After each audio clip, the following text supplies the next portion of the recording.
सगळ्यात आधी मिक्सरच्या मोठ्या भांड्यामध्ये 2 कप पालक घ्यायचा। पालक स्वच्छ धुवून आणि निवडून घ्यायचा आणि पालकाचे फक्त पानं घ्यायचे, त्याला देठ ठेवायचे नाही। त्यानंतर यातच 1 कप रवा घ्यायचा, अर्धा कप दही आणि थोडं पाणी घालायचं। चवीनुसार मीठ घालायचं आणि थोडी साखर सुद्धा घालायची। आता हे मिक्सरमधून अगदी बारीक वाटून घ्यायचं। हे मिक्सरमधून वाटताना तुम्ही यात आणखी थोडं पाणी घालू शकता, पण अगदी स्मूथ पातळ पेस्ट करायची आहे। बघा अशा प्रकारे मी मिक्सरमधून वाटून घेतलं आहे। आता यावर झाकण ठेवायचं आणि 10 मिनिटं हे बाजूला ठेवायचं, कारण यामध्ये आपण रवा घातला आहे तर रवा मुरायला थोडा वेळ द्यायचा। तोपर्यंत आपण यासोबत खाण्यासाठी एक चटणी बनवून घेऊया।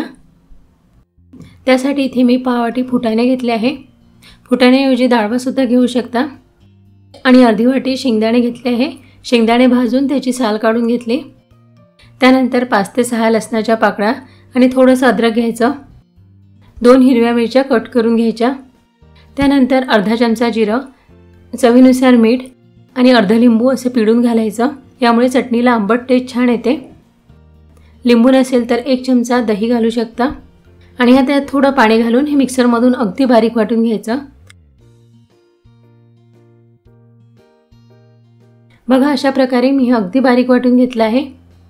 चटणी या वाटीमध्ये काढून घेतली। यावर तडका घालायचा। तडक्यामध्ये मी जिरं, मोहरी, कढीपत्ता आणि 1 मिरची घातली आहे। तर आता आपली चटणी तयार झाली आहे। पटकन ही चटणी तयार होते। आता या पालकाचं बॅटर सुद्धा भिजत ठेवून 10 मिनिटं झाले आहे। हे थोडं घट्ट वाटत असेल तर यात थोडं पाणी घालून घ्या, पण खूप पातळ करायचे नाही। याचे आपण स्पॉंज डोसे बनवणार आहोत, तर त्यासाठी यात 1 पॅकेट इनो घालायचं, पण थोड्या बॅटरमध्ये 2 वेळा इनो घालून घ्या। इनो ॲक्टिवेट होण्यासाठी यावर थोडं पाणी घालायचं आणि इनो व्यवस्थित यामध्ये मिक्स करून घ्या। बघा इनो घातल्यानंतर बॅटर छान फुलते। आता याचे लगेच डोसे बनवून घ्यायचे। त्यासाठी इथे गॅसवर मी तवा गरम करायला ठेवला आहे। तवा गरम झाल्यावर तव्याला व्यवस्थित तेल लावून घ्यायचं आणि 1 चमचा बॅटर घेऊन असं तव्यावर सोडायचं। बॅटर आपोआपच पसरते। बॅटर तव्यावर सोडताना गॅसची फ्लेम हायच ठेवायची, म्हणजे डोस्यावर छान जाळी पडते। तुम्हाला पाहिजे त्या आकारामध्ये डोसे बनवून घ्या, लहान किंवा मोठ्या आकाराचे।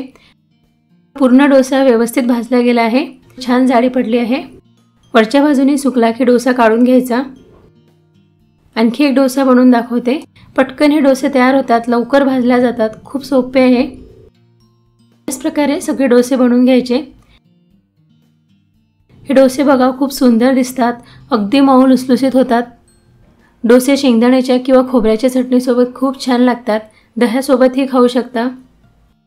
छोट्या मुलांना हे डोसे तुम्ही टिफिनला बनवून द्या, खूप पौष्टिक आहे।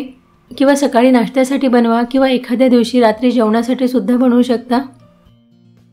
आणि आजचा हा व्हिडिओ तुम्हाला आवडला असेल तर प्लीज लाईक करा, शेअर करा, त्याचसोबत आपल्या चॅनलला सुद्धा सबस्क्राईब करा।